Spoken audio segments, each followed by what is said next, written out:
कैसे हैं दोस्तों? उम्मीद है बढ़िया ही होंगे। चलिए सीधा टॉपिक पर आते हैं। तो आपने जिस भी ऑप्शन पर वोट किया है, वह यह है कि कल की जब यात्रा शुरू करेंगे, तो शुरुआत में उनके शत्रु कौन-कौन होंगे? अवतार लीला में यह जो शत्रु होते हैं, आप उन्हें शत्रु मानिए पर होते, वह भी अवतार लीला का हिस्सा ही है। कहानी में वह ऐसे फिट होते हैं जो कहानी को आगे चलाते हैं। वो ना हो तो अवतार की पहचान ना खुले, अवतार सामने आए ही ना, तो बस होते वह भी अवतार लीला का हिस्सा ही है। ये जो पहले शत्रु है, यह मायने रखते हैं। यह शक्तिशाली हो ना हो, पर यह है वह जो अवतार की कहानी उस ट्रैक पर ले आते हैं, जिसके कारण वह पूरा युग ही बदलना है। राम के पहले शत्रु मंथरा और केकई थे। जब कुछ और आगे चले तो वह शूर्पणखा थी। कृष्ण के पहले शत्रु इंद्र का अहंकार, कालिया नाग वगैरह थे, और फिर कंस तो था ही। ये पहले जो शत्रु होते हैं, आप एक बात नोटिस करो, ये अवतार के समीप के लोग ही थे। केकई राम की सौतेली मां थी और कंस कृष्ण के मामा ही थे। दूसरी बात, आप एक चीज और नोटिस कीजिए।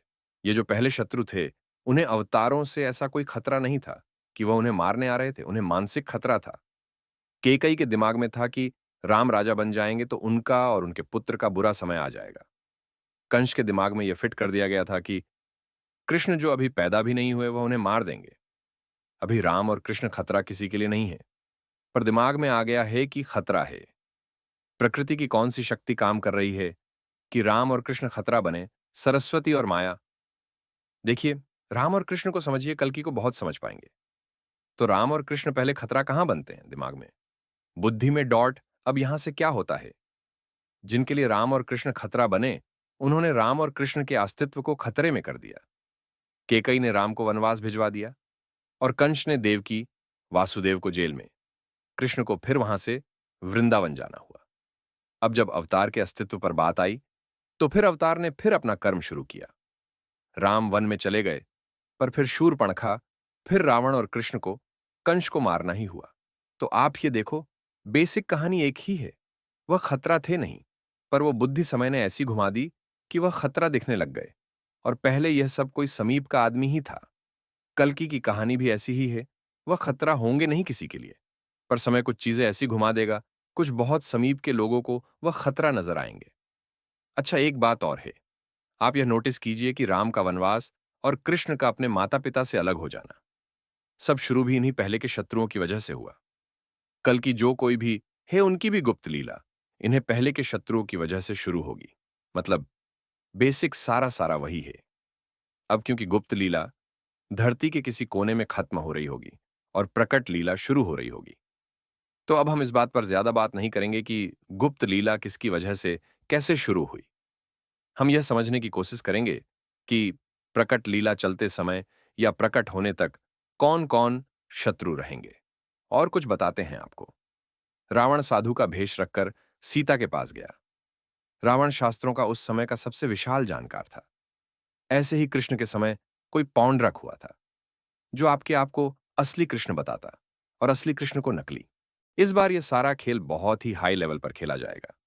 मतलब ऐसे लोगों की संख्या और प्रभाव, सब कुछ कई गुना हजार लेवल पर ऊपर काम करेगा। मतलब एक से एक लोग आएंगे जो शास्त्र के एक्सपर्ट बनेंगे। ऐसे दिखाएंगे कि कल्कि को बस उन्होंने ही डिकोड किया है। शास्त्रों की कहानियां घुमा देंगे, और इतने नकली कल्कि आ जाएंगे, इतने ज्यादा, कि बुद्धि भ्रमित कर दे आम मनुष्य की हो क्या रहा है। जब कल्कि की प्रकट लीला शुरू होगी या चल रही होगी, कल्कि के सबसे पहले शत्रु यही होंगे। अब हम तीन तरह से बात कर लेते हैं। इन्हें पहचाने कैसे, इनका समाधान क्या है, और इसके बाद मामला कहां चला जाएगा। ज्यादा परेशान ना होइए, इन सब से सहानुभूति रखिए। सिंपैथी और इलाज की जरूरत है उन सबको। माया ने एक खेल खेला है, और वह सब उसका हिस्सा बन गए। ना इधर के रहे, ना उधर के। मुझे पता है ऐसे लोग क्रोधित भी करते हैं, दिमाग भी खराब करेंगे, पर आप कुछ ऊपर से समझेंगे, आपको समझ आ जाएगा कि कली ने उन्हें उस स्थिति में पहुंचा दिया है कि वह जिंदगी भर उस समस्या से निकल नहीं पाएंगे। चलिए बताते हैं आपको हुआ क्या है। आपने कभी भी रामायण, महाभारत या प्रहलाद की कहानी को विलेन की तरफ से देखा है? कुछ देख लेते हैं, आपको अपने आप बात पता चल जाएगी। हिरण्यकश्यप का पुत्र था प्रहलाद। और पुत्र अपने पिता से ज्यादा नारायण को मान रहा है। आम बात है, किसी के भी अहंकार को चोट लग सकती है। रावण की बहन की नाक काट दी गई थी। उसके पास अपने कारण थे। जब महाभारत का युद्ध चल रहा होता है तो यह आवाज हर बार कौरवों की तरफ से ही आती है कि यह युद्ध के नियमों के खिलाफ है। दुर्योधन, कर्ण, भीष्म, द्रोण, सबका वध होता भी नियमों के खिलाफ ही है। कोई अच्छा खासा अपनी लाइफ जी रहा है और एक भविष्यवाणी आती है कि कल की इस नाम के गांव में होंगे, इस घर में होंगे, और एक आदमी जो जिंदगी में कुछ भी बन सकता था, कुछ भी नहीं बन पाता। बस अपने आप को कल की समझना शुरू कर देता है, या फिर अपने पुत्र, अपने चाचा, अपने भतीजा, अपने गुरु, किसी को भी समझ लेता है। ऐसा ना सोचिए कि यह बीमारी कुछ बहुत हल्के लोगों पर ही असर कर रही है।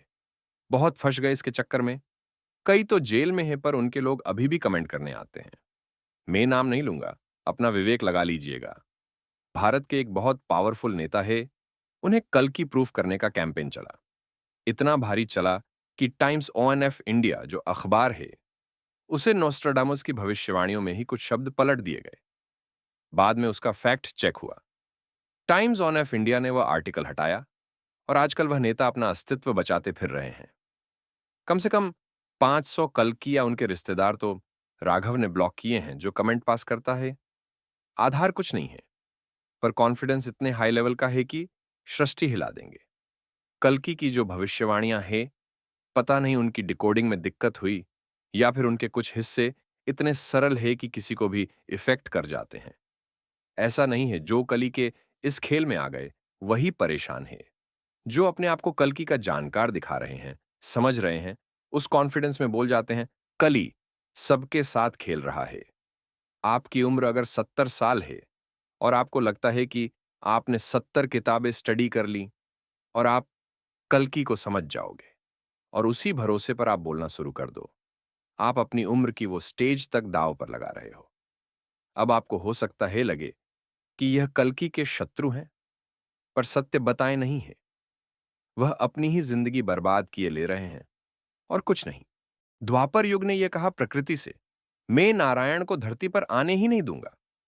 प्रकृति ने यह कहा, तू व्यवधान बना, मैं उसी में वो कहानी लिख दूंगी कि सबको पता चल जाए नारायण आ गए। द्वापर ने यह कहा कृष्ण से, अर्जुन के अंदर मैं ऐसा भाव भर दूंगा कि अर्जुन युद्ध करेगा ही नहीं।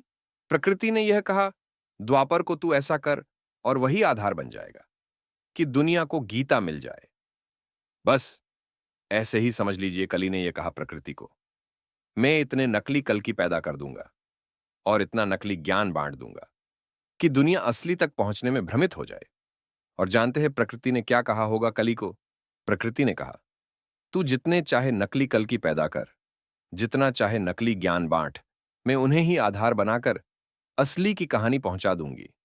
अब कहानी का आनंद लीजिए, और हां, हंसना मत।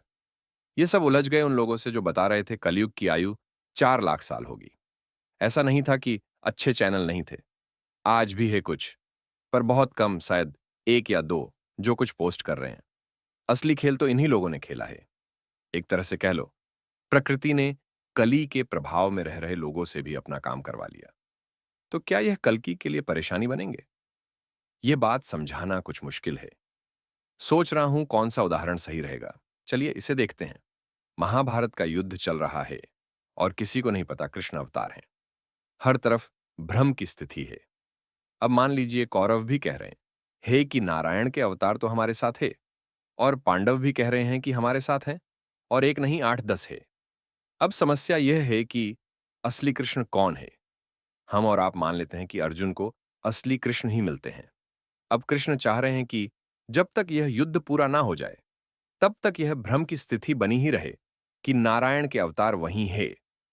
तो वह अर्जुन को गीता का ज्ञान भी देते हैं और उसे वह सारे समाधान बताते जाते हैं, जिससे एक एक करके योद्धा कौरव की तरफ का मारा जाए। आपको यह लग रहा होगा कि नकली कृष्ण असली के शत्रु हैं। है तो सही, पर यही खेल तो आपको समझना होगा। इस बार कृष्ण खुद चाह रहे हैं कि भ्रम बना रहे। आप कह रहे हैं हे कि कृष्ण का इसमें फायदा क्या है? हम कह रहे हैं इसमें कृष्ण का घाटा क्या है? चलिए घाटा और फायदा भी समझ लेते हैं। असली कृष्ण को, पांडवों को कुरुक्षेत्र जीताना है। नकली कृष्ण को अपने आप को असली कृष्ण साबित करना है। जब मोटिव अलग हो तो रास्ते भी अलग अलग ही होते हैं। नकली कृष्ण और उनके ज्ञान वाले इसी तर्क में उलझे रहेंगे कि वह कृष्ण हे कृष्ण को जानते हैं, वगैरह वगैरह। असली को क्या करना? हे भीष्म को हरवाना है। नकली कृष्ण और उनके एक्सपर्ट्स का कुरुक्षेत्र अलग है, असली का अलग है। अब आप लोग यहां पर क्या गलती कर जाते हो? एक चीज समझने में भ्रमित हो जाते हो। अर्जुन भीष्म को तभी मार पाएगा जब वास्तव में कृष्ण ही उसे ज्ञान दे रहे होंगे। द्रोणवध भी तभी होगा, कर्ण भी तभी मारा जाएगा जहां असली कृष्ण होंगे। वही असली कुरुक्षेत्र होगा, अन्यथा तो बस बातें होंगी। अब आप कल्कि को लेकर कंफ्यूजन में हो, जरा आसपास नजर घुमाकर देखो, क्या बातों के अलावा कुछ हो रहा है? ऐसी बातें हो रही है, वैसी बातें हो रही हैं, बातें ही बातें हो रही हैं। कोई यहां से बात कर रहा है, कोई वहां से बात कर रहा है, बातों पर बात कर रहा है। बातों का आधार क्या है? हमने 30 साल कल्कि पर रिसर्च की है, तो दूसरा कह रहा है हमारा नाम ही 600 साल पहले पंचसखा लिख गए। चौथा कह रहा है अब 40 साल मेरी उम्र तो हुई नहीं, क्या बोला जाए, मुझे स्वप्न आते हैं। पांचवा ज्ञान दे रहा है कल की कोई शरीर नहीं, एक ऊर्जा है। बातें कम हो रही हैं तो लो किताब, इसमें सब कुछ है। वो कम है तो 800 कल की अवतार और उनके जानकार वेटिंग में है। आप पता है क्यों भटक जाते हैं? क्योंकि आप कर्मों की शक्तियां का अंदाजा नहीं लगा पा रहे। भीष्म बातों से नहीं मरा करते, कर्ण भी बातों से नहीं मरा करते। जब कल की कर्म करना शुरू करेंगे तो उसका प्रभाव इतना ज्यादा होगा कि लोगों को एहसास होता चला जाएगा कि शक्ति ने शुरुआत कर दी है। उस समय पर ये जो नकली कल की है और इनके जो जानकार है, वही काम आएंगे असली पर से ध्यान भटकाने के। ये जो रायता फैला दिया है इन लोगों ने कि कल की परशुराम से दिव्यास्त्र लेंगे, या पर्वत की उस चुटिया पर चले जाएंगे, या उनका नाम इस अक्षर से शुरू होता है, यह आपको लग रहा है ज्यादा है। सत्य बताएं, यह कुछ भी नहीं है। बताते हैं आपको कैसे। दुनिया की अब तक की सबसे विशाल कॉरपोरेट डील एलोन मास्क ने की थी। उन्होंने ट्विटर खरीदा था कोई 4 लाख करोड़ में।